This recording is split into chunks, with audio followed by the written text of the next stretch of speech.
கருவேப்பிலை இட்லி செய்ய போகிறோம். அதுக்கு கருவேப்பிலை ஒரு கைப்பிடி அளவுக்கு எடுத்துட்டு மிக்ஸி ஜாரில் போட்டுருங்க. இது நம்ம யூஸ்வலாக அரைச்சி வச்சுருக்கோம் இல்லையா இட்லி மாவு, கொஞ்சம் கெட்டியாக இருக்க அரைச்சி வச்சுருக்கேன் இட்லி மாவு.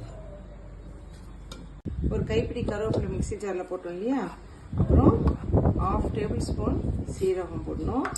அப்புறம் இந்த இட்லி மாவுலேருந்து ஒரு கரண்டி மாவை இதில் போட்டுடணும். தண்ணி ஊற்றாதீங்க, ஃபர்ஸ்ட் இந்த மாவை போட்டுட்டு